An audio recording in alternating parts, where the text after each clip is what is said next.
Porque basicamente o assunto mais de destaque ali no livro de João tem vários assuntos, fala sobre vários.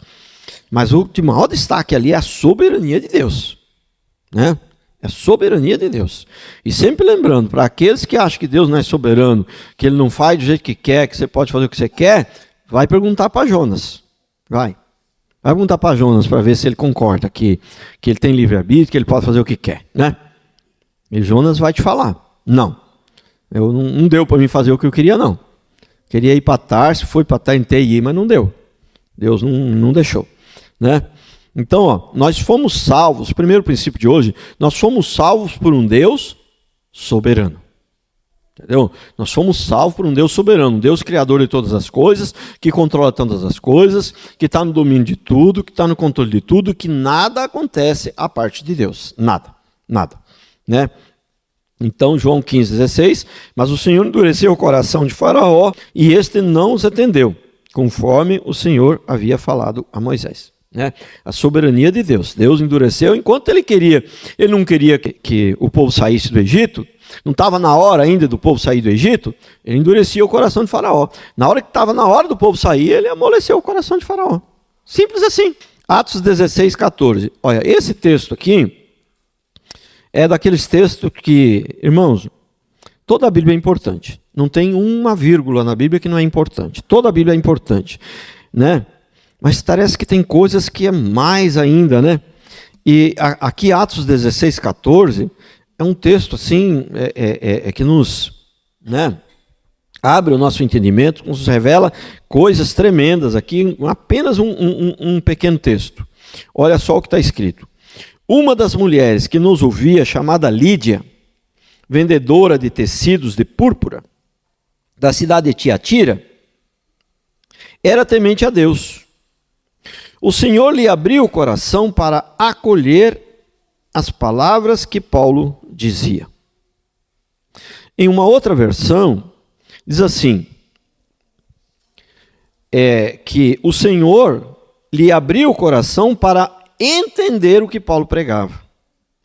Uma outra versão. O significado ali é o mesmo, mas dá para entender melhor, né? Ele abriu o coração dela, Deus abriu o coração dela para ela entender o que Paulo pregava. Bom, como vocês aqui são tudo pessoas inteligentes, né? Cheias de Deus, então com certeza vocês já mataram a charada. Né? Se Deus não abrir o seu coração, você não vai entender nada do que eu estou falando. Você pensa que entende, você vai entender superficialmente, você vai entender as palavras assim, de uma maneira natural, mas você não vai entender profundamente o que Deus está querendo dizer com isso aqui que eu estou falando. Entendeu? Né? E se Deus não abrir o meu coração para mim pregar a palavra da maneira correta, também não vou conseguir. E a mesma coisa é vocês. Assim como abriu o coração de Lídia, ele precisa abrir o coração de cada um de vocês para vocês entenderem a minha pregação. É a mesma coisa. Vocês são pessoas também, nós somos pessoas igual Lídia. Você entendeu? Então, olha como Deus é soberano. Olha como Deus é soberano. Olha como Deus cuida de nós. Olha como tudo que acontece de bom na nossa vida, a honra e a glória é para Ele. Não é tremendo isso? Então pense bem uma coisa, se você saiu de casa hoje, quem abriu o teu coração e veio aqui para a igreja, quem abriu o teu coração e convenceu você a vir para cá, foi Deus. Então, repetindo sempre essa mesma coisa, isso aqui eu vou repetir 300 milhões de vezes até o dia da minha morte. Entendeu? Quando você faz alguma coisa errada, a culpa é sua, você é o responsável. Você pode dizer, eu fiz. Agora, quando você faz alguma coisa correta, certa, aí se diz, o Senhor fez. Eu só fui o instrumento. Né? Eu só fui o instrumento. O Senhor é que fez. Então você percebeu? Não tem honra para nós. Não tem glória para o homem. A honra e a glória é sempre para Deus. Mas para ser cristão não tem jeito. Porque a Bíblia é bem clara. Diz que Deus não divide a sua glória com ninguém. Toda a honra e toda a glória é para Ele. Entendeu? Preste bem atenção numa coisa. Se Deus não te ajudar, amanhã você nem consegue levantar da cama, você nem consegue acordar. Pela sua própria força você não consegue acordar. Você só vai acordar amanhã porque Deus estará contigo, só por isso, senão você não acordaria. Entendeu? E não é só você não, eu também, tudo a mesma coisa. Todos nós, não? Todos nós. Agora, olha aqui o versículo que eu vou ler agora. João 6,44. Ninguém pode vir a mim, se o Pai que me enviou não o trouxer. E eu o ressuscitarei no último dia. Então, ó, prestou atenção? Também, ninguém pode ir ao Pai. E também ninguém pode vir aqui à igreja se o Pai não trouxe. Você prestou atenção? Se você está aqui, foi Ele que te trouxe. Né? E se você for a Deus, se você decidir se converter e se batizar, é Deus que te trouxe. Ninguém pode vir a mim se o Pai não trouxer. Né? Então, tem uma ilustração que eu dou sempre, que ela é muito boa, que ela tem muitas ilustrações, aliás, a maioria delas são minhas mesmo, são eu mesmo que crio ali. Mas essa aqui não é minha, não. Essa aqui é o pastor Augusto Nicodemos, eu aprendi com ele. Né?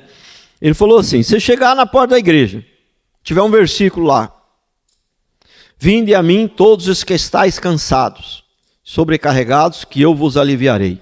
Aí você chega na porta da igreja e olha aquilo ali, vinde a mim todos os que estáis cansados, sobrecarregados, eu vos aliviarei. Espera aí, ele está me fazendo um convite. E está me fazendo um convite. E eu devo aceitar esse convite. Eu vou aceitar esse convite. Eu vou. Ele está me chamando. Ele está me chamando. E eu posso aceitar esse convite. E posso não aceitar, mas eu devo aceitar. Eu vou aceitar esse convite. Ele está me chamando, eu vou ouvir a voz dele e vou entrar. Aí você entra. Depois que você entrou, você olha para o lado de dentro da placa, aí está escrito: ninguém pode vir a mim se o Pai que me enviou não o trouxer. Aí então você cai a ficha, se fala, foi eu que decidi entrar, mas quem me convenceu a decidir entrar foi ele. Né? E agora que eu entrei, eu vejo que foi ele que me convenceu a entrar, que ninguém pode vir a mim se o Pai não enviar, entendeu? Então eu vejo que a honra e a glória é para ele. Muito obrigado, Senhor. Prestou atenção? Então, não tem coisa melhor do que entender a soberania de Deus para a gente abaixar o topete, ficar um pouquinho mais humilde. Não tem coisa melhor.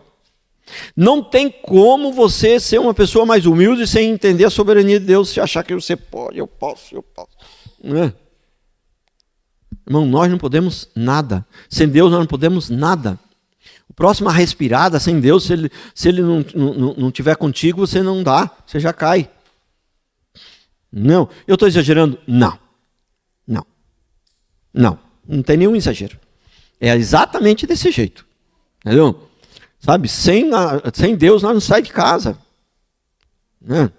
É bem claro, ninguém pode vir a mim se o Pai que me enviou não o trouxer.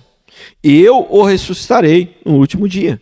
Então é Deus que vai chamar, é Deus que chama a gente, é Deus que convence, é Deus que traz, é Deus que faz a transformação na vida da gente, e é Ele que vai ressuscitar a gente no último dia. Né? Então, eu sempre digo, né, a salvação é uma obra 100% de Deus.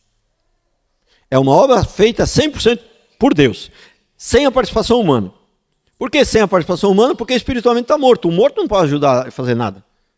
Espiritualmente está morto. Então, uma obra 100% de Deus, sem a participação humana. Agora, depois que você está salvo, agora você não está mais morto espiritualmente. Você está salvo, você, né? Creia em Jesus, se arrepende dos seus pecados. Agora, a obra continua sendo 100% de Deus, só que agora com a participação nossa. Então, por isso que nós somos responsáveis pelos nossos pecados. Né? Tanto é que aqueles pecados que a gente comete quando a gente não era cristão, a gente não é, antes lá, a Bíblia diz que Deus esquece. Agora, depois de crente, não. Tem consequência o que a gente faz. Entendeu? Os de antigamente tem consequência também, porque Deus esquece, mas o homem não esquece, né? O homem não esquece, né? Você dava calote nos outros, perdia, tá devendo para um monte de gente lá, e aí você converte, se arrepende do seu pecado, Deus perdoa, esquece, não tem mais calote. Você não é mais caloteiro, agora você é um homem de Deus. Entendeu? Deus esquece isso aí, mas o cara que você Está devendo para ele, não esquece, não. O cara que você está devendo para ele, não esquece, não.